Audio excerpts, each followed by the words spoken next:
Dnes úspešne odovzdala kandidátku do Národnej rady Slovenskej republiky so 150 kandidátmi. Strana nie je ani ľava, ani pravá, je to strana pre občana. Strana Slobodné slovo to bude pre občana, aby sa mohol slobodne vyjadrovať, pretože ja si myslím, že 3 mesiace po roku 89 demokracia na Slovensku skončila.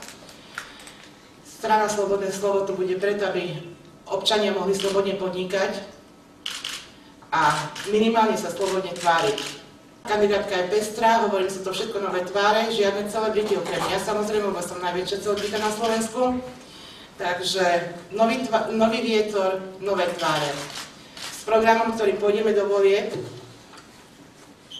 bude program pre ľudí, nie pre politikov, nie pre tváre 20-ročné, ktoré sa pohybujú v parlamente a sú skorumpované, ktoré nič nedokázali za 20 rokov, iba ožobrať tento národ.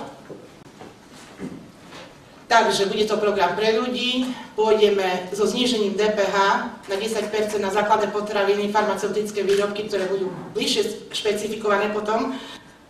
My hovoríme, že tento sociálny systém, ktorý tu je na Slovensku, je zdeformovaný, čiže budeme sa ho snažiť presadiť tak, aby bol vytvorený pre obyčajných ľudí, pri bežných ľudí občanov Slovenska, aby konečne minimálna mzda bola zvyšovaná zo zákona, tak ako je to vo vyspelých krajinách. Nie len rokujú samé tripartity a neviem, kto ešte rokuje, furt sa nedohodnú.